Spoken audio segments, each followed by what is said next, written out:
Dear students, अस्सलामु अलैकुम। Second year biology के लेक्चर में आपको वेलकम करते हैं। डियर स्टूडेंट्स, आज का हमारा टॉपिक है मियोसिस। आज जो हम सेल डिवीज़न की टाइप स्टडी करने जा रहे हैं वो है मियोसिस। तो सबसे पहले हम इस मियोसिस को डिफ़ाइन करेंगे। In eukaryotic cells, obviously mitosis meiosis दोनों प्रोसेस यूकैरियोटिक सेल्स के अंदर होते हैं। तो इन यूकैरियोटिक सेल्स सेल का इस तरह से डिवाइड करना कि उससे बनने वाले डॉटर सेल्स में क्रोमोसोम्स की तादाद हाफ हो जाए। तो मियोसिस का प्रोसेस एक तो यूकैरियोटिक सेल में होता है और इससे from one parent cell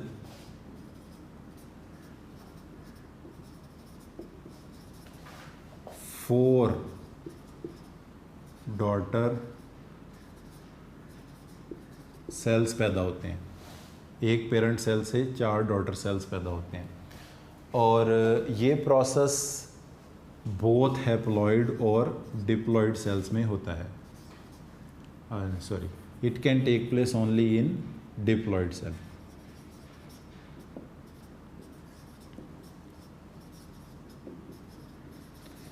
So dear student, meiosis is a type of cell division in eukaryotic cell in which one parent cell divide to produce 4 daughter cells. It can take place only in diploid cells. और सबसे अहम चीज़, number of chromosomes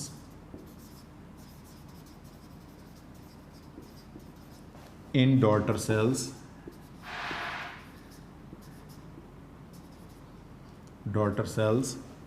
become half of parent cell.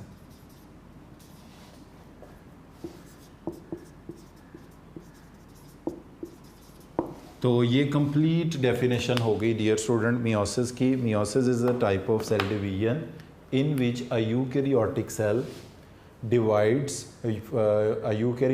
divide from one parental eukaryotic cell, 4 daughter cells are produced. It can take place only in diploid cell.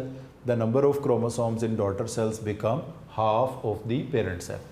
अब इसमें ऐसा क्यों है कि एक पेरेंट सेल से 4 डॉटर सेल बन रहे हैं, 2 क्यों नहीं बन रहे? उसकी वजह ये है डियर स्टूडेंट्स कि इसमें सेल डिवाइड ही 2 बार कर रहा है। फॉर एग्ज़ाम्पल, ये एक हमारे पास डिप्लॉइड सेल है। ये जब पहली बार डिवाइड करता है तो इससे 2 हैप्लॉइड सेल वजूद में आते हैं। अब ये तो 2 डॉटर सेल्स ही हैं, इसको कहा जाएगा मियोसिस 1। अच्छा, उसके बाद ये दोनों डॉटर सेल्स अगेन डिवाइड करेंगे और इनसे फिर 2 डॉटर सेल्स वजूद में आएंगे, दोनों से 2 और ये भी होंगे 1n haploid, 1n 1n 1n 1n। अच्छा, अब अगर आप यहाँ पर देखें तो ये जो 2n डिप्लॉइड पेरेंट सेल था मियोसिस 1 में, पहली बार जब सेल डिवाइड हुआ इसने डिवाइड होकर 2 डॉटर सेल्स बनाए। क्योंकि ये डिप्लॉइड सेल्स ने हैप्लॉइड सेल पैदा किए हैं, इसलिए आप इस मियोसिस 1 को रिडक्शन डिवीजन का नाम भी दे सकते हैं। तो रिडक्शन डिवीजन मियोसिस 1 या मियोसिस 2 में से मियोसिस 1 रिडक्शन डिवीजन है, क्योंकि इसमें एक पेरेंट सेल से 2 डॉटर सेल्स बने हैं और डॉटर सेल्स में क्रोमोसोम्स की तादाद रिड्यूस होके हाफ हो गई है। उसके बाद जब दूसरी बार सेल डिवाइड करेगा तो इसको हम कहेंगे मियोसिस 2। तो डियर स्टूडेंट्स, आप देख सकते हैं कि जो मियोसिस 1 के डॉटर सेल्स हैं वो मियोसिस 2 के पेरेंट सेल्स हैं। तो ये 1n सेल्स हैं, इनसे जो डॉटर सेल्स, इस एक हैप्लॉइड सेल से 2 सेल, इस हैप्लॉइड सेल से भी 2 हैप्लॉइड सेल वजूद में आए। यहाँ पर अगर आप मियोसिस 2 में देखें तो जितने क्रोमोसोम मियोसिस 2 के पेरेंट सेल में हैं उतने क्रोमोसोम ही मियोसिस 2 के डॉटर सेल्स में हैं। तो हम ये भी कह सकते हैं कि meiosis 2 is just like mitosis. Meiosis 2 का प्रोसेस जो है वो जस्ट लाइक माइटोसिस है। यहाँ पर डियर स्टूडेंट्स, हम मियोसिस का माइटोसिस के साथ कंपैरिजन भी कर सकते हैं कि माइटोसिस में एक पेरेंट सेल से 2 डॉटर सेल्स बनते हैं, मियोसिस में एक पेरेंट सेल से 4 डॉटर सेल्स बनते हैं। अब उसकी वजह क्या है क्योंकि मियोसिस में सेल 2 बार डिवाइड करता है। पहली बार डिवाइड करता है तो इसे कहते हैं मियोसिस 1, दूसरी बार डिवाइड करता है तो इसे कहते हैं मियोसिस 2। पहली डिवीजन में 2 डॉटर सेल, फिर दूसरी डिवीजन में दोनों से 2 डॉटर सेल्स, तो टोटल कितने 4 डॉटर सेल्स हो गए। जबकि माइटोसिस में सेल एक ही बार डिवाइड करता है और सिर्फ 2 डॉटर सेल्स पैदा करता है। दूसरी बात, दूसरा डिफरेंस, माइटोसिस का प्रोसेस हैप्लॉइड और डिप्लॉइड दोनों में हो सकता है, जबकि मियोसिस का प्रोसेस सिर्फ और सिर्फ डिप्लॉइड सेल में होता है। 2 डिफरेंस हो गए। तीसरा, माइटोसिस में जितने क्रोमोसोम पेरेंट सेल में होते हैं उतने ही डॉटर सेल्स में होते हैं। मियोसिस में number of chromosomes in daughter cells become half of parent cell. Daughter cells में क्रोमोसोम्स की तादाद पेरेंट सेल्स के मुकाबले में आधी हो जाती है। तो जैसे आपने यहाँ पे देखा कि एक डिप्लॉइड सेल जब मियोसिस 1 में डिवाइड किया उसने 2 हैप्लॉइड सेल पैदा किए। क्योंकि मियोसिस 1 से में बनने वाले जो डॉटर सेल्स हैं उनमें क्रोमोसोम्स की तादाद रिड्यूस होकर हाफ हुई है, इसलिए मियोसिस 1 को कहा जाएगा रिडक्शन डिवीजन। जबकि मियोसिस 2 बिल्कुल माइटोसिस की तरह है, इसमें एक पेरेंट सेल अगर हैप्लॉइड है तो इससे बनने वाले डॉटर सेल्स भी उसी तरह हैप्लॉइड हैं। तो डियर स्टूडेंट्स, ये यहाँ पर हमने इसकी डेफिनेशन कर ली। अब आपने ये बात याद रखनी है, अगर आपसे पूछा जाए कि रिडक्शन डिवीजन किसे कहते हैं तो पूरी मियोसिस को कहते हैं, पूरी मियोसिस को नहीं कहते। मियोसिस की फर्स्ट फेज़ को, फर्स्ट पार्ट को, यानी मियोसिस 1 को रिडक्शन डिवीजन कहते हैं। इसके बाद डियर स्टूडेंट्स, अगर हम मियोसिस की फेजेस की बात करें, जिस तरह माइटोसिस में फेजेस हैं इसी तरह मियोसिस में भी फेजेस हैं। अच्छा, अब मियोसिस की डियर स्टूडेंट्स अगर हम फेजेस की बात करते हैं तो सबसे पहले जो मियोसिस की फेज़ आएगी वो आएगी इंटर फेज़ 1। ये 1 इसलिए, इंटरफेज़ 1 इसलिए क्योंकि ये मियोसिस 1 से पहले होगी। तो मियोसिस 1 से पहले जो रेस्टिंग फेज़ या फेज़ आएगी इसको कहा जाएगा इंटरफेज़ 1। इंटरफेज़ 1 में G1 फेज़ होगी, गैप 1 फेज़ जिसे कहते हैं, और S फेज़ भी होगी। S फेज़ का मतलब ये होगा कि क्रोमोसोम्स की डुप्लीकेशन या रेप्लिकेशन होगी यहाँ पे। और ये बात अब आपने याद रखनी है कि इंटरफेज़ 1 लैक G2 फेज़, इसमें G2 फेज़ नहीं होती। ये MCQ भी पूछा जाता है अक्सर कि इंटरफेज़ 1 में कौन सी फेज़ नहीं होती, तो इट लैक G2 फेज़, इसमें G2 फेज़ नहीं होती। इसको मैं हाईलाइट भी कर देता हूँ। तो इसमें आने वाले जो चेंजेस हैं वो आगे चल कर ही आएंगे, वो इंटरफेज़ के दौरान नहीं आएंगे, वो डिवीजन के स्टार्ट होने के साथ साथ आएंगे। अच्छा, अब इसके बाद मियोसिस 1 जो है, ये मियोसिस 1 की फेजेस चल रही हैं। तो मियोसिस 1 की इंटरफेज़ 1 हो गई। अब इंटरफेज़ 1 के बाद जो मियोसिस 1 जो है वो स्टार्ट होगी मियोसिस 1। और मियोसिस 1 में जब न्यूक्लियस डिवाइड करेगा तो इसको हम कहेंगे कैरियोकाइनेसिस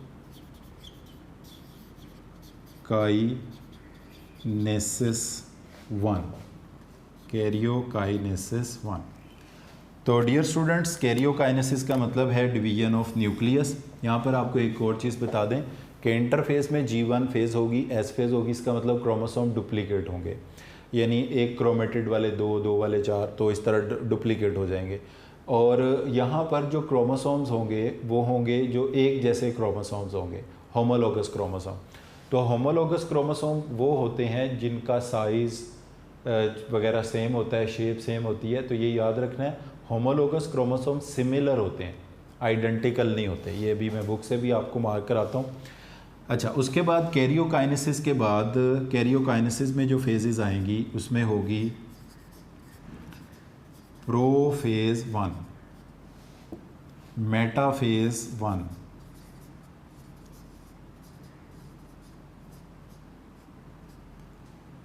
प्रोफेज़ 1, मेटाफेज़ 1, एनाफेज़ 1, टीलोफेज़ 1।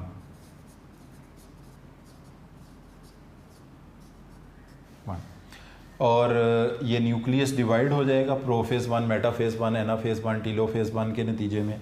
इसके बाद स्टार्ट होगी साइटोकाइनेसिस 1। साइटोकाइनेसिस 1, साइटोकाइनेसिस 1 में एनिमल सेल हुआ तो क्लेवेज के ज़रिए हो जाएगी, प्लांट सेल हुआ तो फ्रेगमोप्लास्ट के ज़रिए हो जाएगी। ये जो प्रोफेज 1 है it is further divided into 5 phases, जिसमें है leptotene, zygotene, pachytene, diplotene and डायाकाइनेसिस।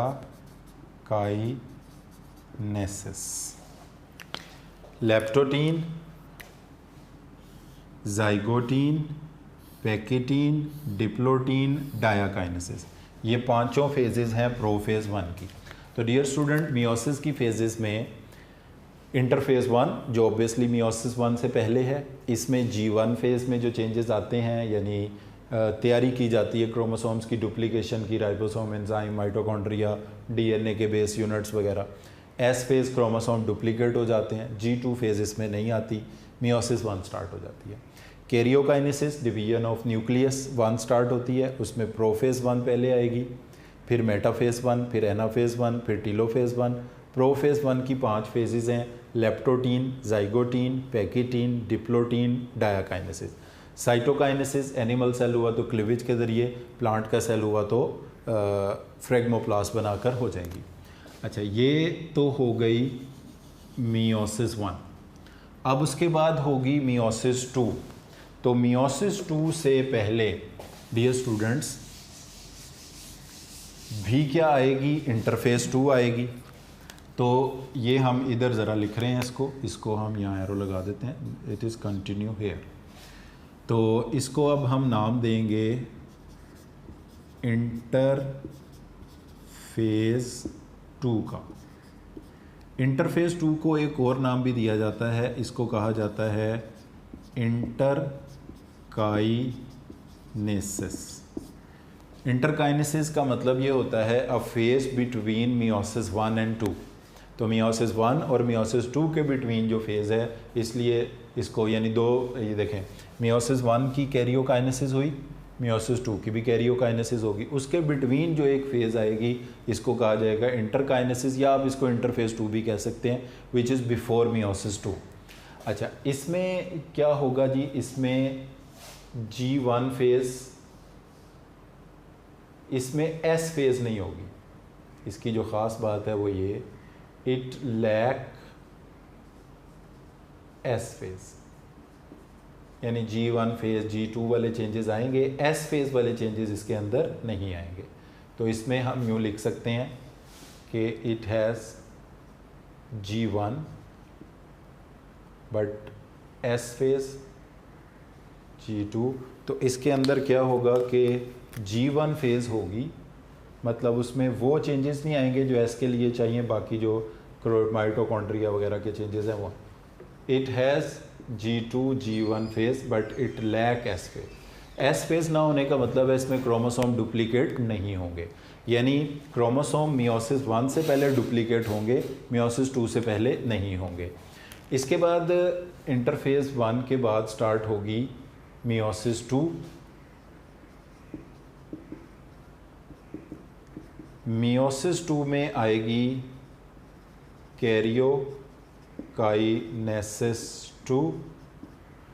Karyokinesis 2 की उसी तरह फेजेस होंगी, P2 का मतलब है प्रोफेज 2, मेटाफेज 2, एनाफेज 2, टीलोफेज 2 और साइटोकाइनेसिस 2।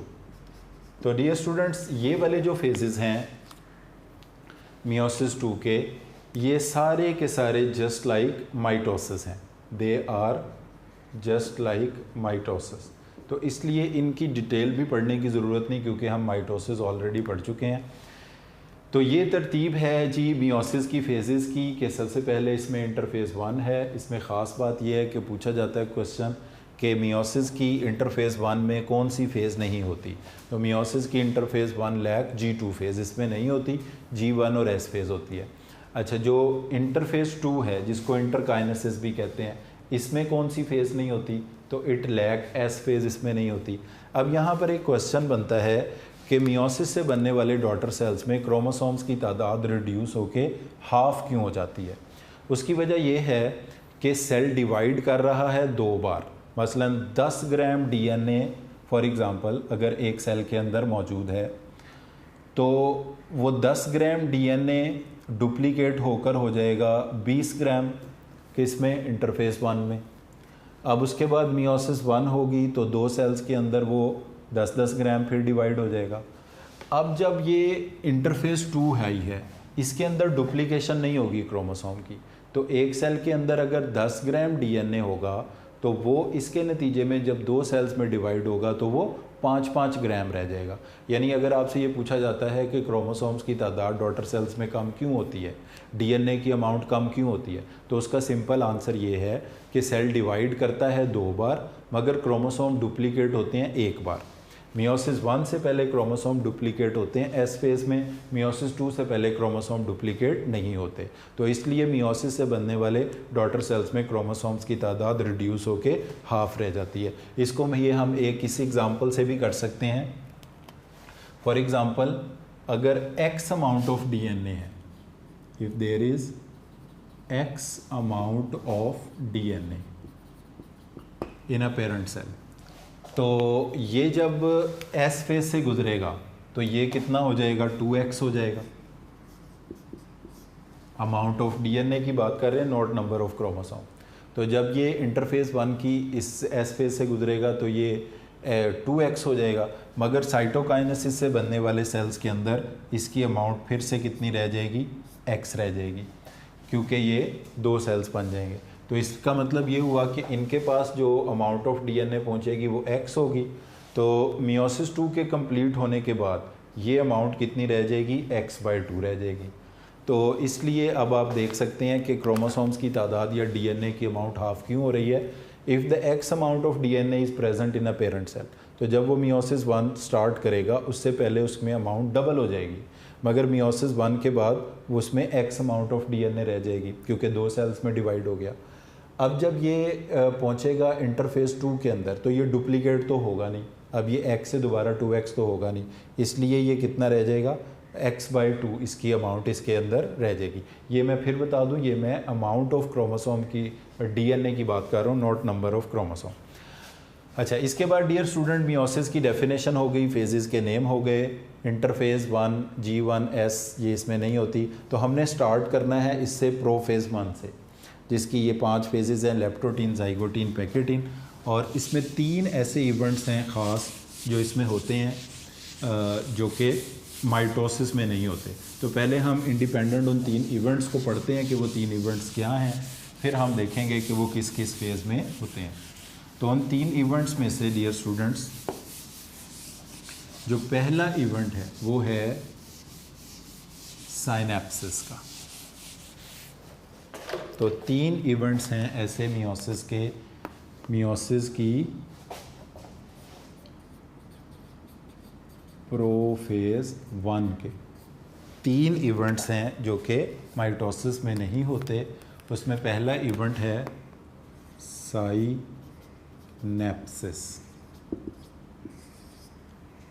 साइनेप्सिस का मतलब है पेयरिंग ऑफ होमोलोगस क्रोमोसोम्स। तो पेयरिंग ऑफ होमोलोगस क्रोमोसोम्स को कहा जाता है साइनेप्सिस। अच्छा, उसके बाद दूसरा इवेंट जो है इसको कहते हैं कियाज़मेटा। कियाज़मेटा का मतलब है formation of linkages between non-sister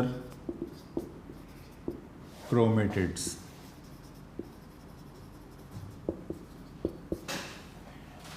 तीसरा इवेंट है सबसे अहम, क्रॉसिंग ओवर। इसका मतलब है एक्सचेंज ऑफ सेगमेंट्स बिटवीन, वही ऊपर वाली बात, non sister chromatids of homologous chromosome. अब इस बात को समझने के लिए डियर स्टूडेंट्स, हम ये इस तरह से एक सेल बनाते हैं और इसमें हमने कहा कि एक ये क्रोमोसोम है, एक और ये क्रोमोसोम है हमारे पास,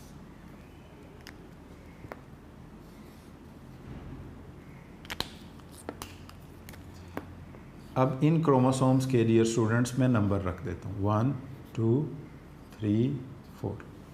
आप इसमें देख सकते हैं कि ऐसे क्रोमोसोम जिनकी शेप सेम हो, जिनका साइज़ सेम हो, जिनकी ये सेंट्रोमियर की पोजीशन सेम हो, जिनकी स्टेनिंग प्रॉपर्टी सेम हो, इनको हम कहते हैं होमोलोगस क्रोमोसोम। तो वो क्रोमोसोम जिनका साइज़ सेम है, शेप सेम है, पोजीशन ऑफ सेंट्रोमियर सेम है, वो कहलाते हैं होमोलोगस क्रोमोसोम। अब इसमें अगर हम गैस करते हैं, ये क्रोमोसोम नंबर 1 जो है, इसकी तरह का क्रोमोसोम कौन सा है, इसकी शेप इसके साइज़ से मिलता जुलता, तो वो क्रोमोसोम नंबर 4 है। इसका मतलब है क्रोमोसोम नंबर 1 और क्रोमोसोम नंबर 4 आपस में होमोलोग्स हैं, होमोलोगस क्रोमोसोम्स हैं। फिर 2 की शेप की तरह की शेप किसकी है, 3 की, तो 2 और 3 आपस में होमोलोगस क्रोमोसोम्स हैं।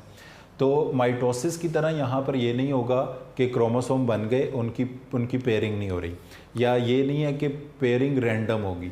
तो ऐसे क्रोमोसोम जो एक जैसे हैं, पेयरिंग ऑफ होमोलोगस क्रोमोसोम, जो एक जैसे हैं, जिनका साइज सेम है, जिनकी पोजीशन ऑफ सेंट्रोमियर सेम है, जो कि स्टेनिंग प्रॉपर्टीज़ में एक जैसे हैं, वो एक दूसरे के साथ मिलकर पेयर बनाएंगे। तो अब ये इस तरह से ये रैंडम क्रोमोसोम पड़े होने की बजाय they come together and they will make pairs, ये पेयर्स बना लेंगे। जैसे फॉर एग्ज़ाम्पल ये हमारे पास क्रोमोसोम नंबर 1 और इससे शेप में मिलता जुलता जो क्रोमोसोम है वो है क्रोमोसोम नंबर 4। तो 1 और 4, क्रोमोसोम नंबर 1 ने और क्रोमोसोम नंबर 4 ने, they come together and they will make pairs, और इस पेयरिंग को हम नाम देंगे साइनेप्सिस का। ये 1 और ये 4। अच्छा, इसी तरह ये हमारे पास है क्रोमोसोम नंबर 2, इसकी तरह का जो क्रोमोसोम है वो है क्रोमोसोम नंबर 4। तो आपने देखा कि होमोलोगस क्रोमोसोम एक दूसरे के करीब आए और उन्होंने पेयरिंग कर ली, और इसमें सॉरी ये होगा 3। तो 1 जैसा कौन सा है, 4, तो 1 और 4 का पेयर बन गया, 2 और 3 का पेयर बन गया। तो ऐसे क्रोमोसोम जिनका साइज सेम है, जिनकी पोजीशन ऑफ सेंट्रोमियर सेम है, यानी कि जो होमोलोगस क्रोमोसोम है, इनकी पेयरिंग को कहते हैं साइनेप्सिस। अब इसको प्रॉपर्ली डिफाइन हम कैसे करेंगे, pairing of homologous chromosome during prophase 1 of meiosis 1। तो pairing of homologous chromosome during prophase 1 of meiosis 1 is known as synapsis. अच्छा, अब वो क्रोमेटिड जो एक ही क्रोमोसोम पर मौजूद होते हैं, जैसे अगर हम ये क्रोमोसोम बनाते हैं एक, तो इस पर ये जो क्रोमेटिड्स हैं ये कहलाते हैं सिस्टर क्रोमेटिड्स, जबकि जो अलग-अलग क्रोमोसोम्स के पेयर्स होते हैं, मसलन ये एक क्रोमोसोम और है ये, अब इनके ये जो क्रोमेटिड्स हैं आपस में ये कहलाएंगे नॉन सिस्टर क्रोमेटिड। तो डिफाइन हम इनको कैसे करते हैं, the chromatids located on the same chromosome और the chromatids connected by the same centromere are known as sister chromatids, and the chromatids connected located on different chromosomes are known as non sister chromatids। तो अब ये दो chromosome homologous तो हैं मगर इनके chromatids आपस में नॉन सिस्टर क्रोमेटिड्स हैं। तो ये इस तरह से होता है, जैसे फॉर एग्जांपल ये हमारे पास एक क्रोमोसोम है, ये भी एक क्रोमोसोम है, ये इस तरह लंबाई के रुख, ऐसे नहीं ऐसे नहीं, ये लंबाई के रुख एक दूसरे के करीब आए और इन्होंने ऐसे पेयर बना ली। This pairing of homologous chromosome is known as synapsis. अच्छा, अब इसके क्रोमेटिड्स और इसके क्रोमेटिड्स आपस में नॉन सिस्टर हैं, जैसे वहाँ भी मैंने ये रेड ब्लू ही बनाया, नॉन सिस्टर क्रोमेटिड्स हैं। अब इन नॉन सिस्टर क्रोमेटिड्स के बिटवीन एक या एक से ज़्यादा जगहों पर ऐसे क्रॉस बन जाने को, ये ऐसे पेयर थे, ऐसे ये क्रॉस बन जाने को हम कहते हैं कियास्मेटा। तो कियास्मेटा को डिफाइन कैसे करेंगे? Formation of linkages, linkages mean crosses between the non sister chromatids, बाकी चीज़ वही होगी, of homologous chromosome during prophase 1 of meiosis 1 is called chiasmata. अब ये कियास्मेटा कहाँ कहाँ बना है, हम इसको यहाँ पे पॉइंट आउट कर देते हैं। फॉर एग्जांपल ये 1 और 4 के बिटवीन ये 5 जगहों पर कियास्मेटा बना, 2 और इसके दरमियान भी ये 5 जगहों पर कियास्मेटा बना। तो formation of linkages between the non sister chromatids of homologous chromosome during prophase 1 of meiosis 1 is called chiasmata formation. अब जहाँ जहाँ पर कियास्मेटा बना है वहाँ पर हम देखेंगे कि they will exchange there segments. अब फॉर एग्जांपल इस क्रोमोसोम को अगर हम ब्लू कलर से हाईलाइट कर देते हैं तो हम देखेंगे कि ब्लू वाले का कुछ पोर्शन जो है, ये नेक्स्ट तस्वीर में बना लेते हैं, यानी ये तस्वीर रैंडम है क्रोमोसोम, इनका ये पेयर बनना साइनेप्सिस है, लिंकेजेस बनना इनमें कियास्मेटा है। अब चलें यहाँ हम लिख देते हैं, फॉर एग्ज़ाम्पल इस रेड वाले क्रोमोसोम के ये वाले पार्ट्स जो थे, इस ब्लू वाले पार्ट 5 जगहों पर इसका कुछ हिस्सा जो है वो ब्लू वाले क्रोमोसोम पर ट्रांसफ़र हो गया, और ब्लू वाले क्रोमोसोम का कुछ हिस्सा इन्हीं 5 जगहों पर रेड वाले क्रोमोसोम पर ट्रांसफ़र हो गया। तो जहाँ जहाँ कियास्मेटा बना था वहाँ से इनके दरमियान एक्सचेंज ऑफ सेगमेंट्स हुआ है, और एक्सचेंज ऑफ सेगमेंट्स किन में हुआ है? क्रोमोसोम होमोलोगस हैं, क्रोमेटिड्स कौन से हैं? Non sister. तो यहाँ पर भी ऐसा ही होगा कि नॉन सिस्टर क्रोमेटिड्स के बिटवीन 1 2 3 4 5 1 2 3 4 5 इन 5 मुख्तलिफ जगहों पर ये जो एक्सचेंज ऑफ सेगमेंट्स हुआ है, यानी ब्लू वाले के सेगमेंट रेड पर चले गए हैं, कुछ पार्ट, सारा नहीं, कुछ जगहों पर, और रेड वाला ब्लू वाले पर चला गया। This exchange of segments is taking place between the non-sister chromatids of homologous chromosome during prophase 1 of meiosis 1. तो dear students, ये 3 चीज़ें हैं। pairing of homologous chromosomes is called synapsis, formation of linkages between the non-sister chromatids is called chiasmata, and exchange of segments between the non-sister chromatids is known as crossing over। और इसी sequence से ये तीनों events होंगे। अब dear students, कुछ चीज़ें हम अपनी बुक से भी इसके हवाले से देखते हैं। तो मियोसिस का टॉपिक जहाँ स्टार्ट हो रहा है, ये अगर आप अपनी बुक से निकालें तो इसमें सबसे पहले हम इसको डिफ़ाइन करते हैं। Meiosis is the special type of cell division in which the number of chromosomes in daughter cells is reduced to half as compared to the parent cell। तो वो हमने बात की कि meiosis से बनने वाले daughter cells में क्रोमोसोम रिड्यूस होकर हाफ हो जाते हैं। It takes place in diploid cell only. In animal cells, the time of gamete formation, and in plant cells during spore formation. तो ये एक फ़र्क है, अब आपने याद रखना है। क्वेश्चन पूछा जाता है कि एनिमल सेल्स में मियोसिस कब होती है। एनिमल सेल्स में मियोसिस होती है स्पर्म और एग बनाने के दौरान गेमीट फॉर्मेशन के टाइम पे। प्लांट्स में स्पर्म और एग मियोसिस से नहीं, माइटोसिस से बनते हैं। फिर प्लांट में मियोसिस से क्या बनते हैं? प्लांट में मियोसिस से स्पोर्स बनते हैं। तो डियर स्टूडेंट्स, मियोसिस का प्रोसेस एनिमल सेल्स में कब होता है? स्पर्म और एग गेमीट बनाने के टाइम पे। प्लांट्स में मियोसिस का प्रोसेस कब होता है? स्पोर बनाने के टाइम पे। और प्लांट्स में फिर गेमीट्स कैसे बनते हैं? स्पर्म एग कैसे बनते हैं? प्लांट में गेमीट्स बनते हैं माइटोसिस के ज़रिए। मियोसिस के ज़रिए प्लांट्स के स्पोर बनते हैं। तो ये बात आपने याद रखनी है, बहुत इंपॉर्टेंट ये MCQs का पॉइंट है। अच्छा, इसके बाद each diploid cells after meiosis produces 4 haploid cell. एक पेरेंट सेल से 4 हैप्लॉयड सेल्स बनते हैं। Because it involve 2 consecutive cell division, जिसको हम कहते हैं मियोसिस 1 एंड मियोसिस 2। अब इसमें देखें, the first meiotic division is called reduction division. उसकी वजह यह है, जबकि जो सेकंड है वो जस्ट लाइक माइटोसिस है। उसकी वजह यह है कि क्रोमोसोम्स की तादाद रिड्यूस होकर हाफ मियोसिस 1 में होती है। अच्छा, अब ये आ जाए प्रोफेज़ 1 में। प्रोफेज़ 1 बड़ी लंबी होती है, अभी हम इसकी डिटेल नेक्स्ट लेक्चर में भी पढ़ेंगे। Different from the phases of mitosis है। इसमें होमोलोगस क्रोमोसोम्स के पेयर्स होते हैं। Each diploid cells has 2 chromosome with each type, यानी जैसे ह्यूमन सेल के 46 क्रोमोसोम्स हैं तो 46 क्रोमोसोम्स के 23 पेयर्स हैं। 1 मेंबर फ्रॉम द ईच, और वो जो हर पेयर है एक मदर से हर पर्सन ने इनहेरिट किया है और एक फादर्स, यानी अगर हमारे सेल पास 46 क्रोमोसोम है, 23 मदर 23 हमने फादर से इनहेरिट किए हैं और वो मिल के 23 पेयर्स बन गए, टोटल 46। अच्छा, यहाँ पर अब ये बात मेंशन है, आप देख लें कि क्रोमोसोम्स की रेप्लिकेशन होती है यहाँ पे ड्यूरिंग इंटरफेस, मगर इसमें G2 फेज़ नहीं होती, और ये लाइन मार्क करें। Homologous chromosome similar but not necessarily identical. Homologous chromosome similar होते हैं मगर आइडेंटिकल नहीं होते। तो डियर स्टूडेंट्स, यहाँ पर आज हमने मियोसिस की डेफिनेशन की है, उसकी फेजेस के नेम्स डिस्कस किए हैं, और उसकी फेजेस में से हमने प्रो फेज़ 1 को स्टार्ट किया है। प्रो फेज़ 1 में होने वाले 3 मेन इवेंट्स को हमने डिस्कस कर लिया है। अब नेक्स्ट हम इसमें प्रो फेज़ 1 को कंटिन्यू करेंगे और इसकी जो फर्दर फेजेस हैं जिसमें लेप्टोटीन, जाइगोटीन, पैकेटीन, डिप्लोटीन आती हैं, उनको इन डिटेल डिस्कस करेंगे। तो आज के लेक्चर को हम इधर ही वाइंड अप करते हैं। Thank you very much for today.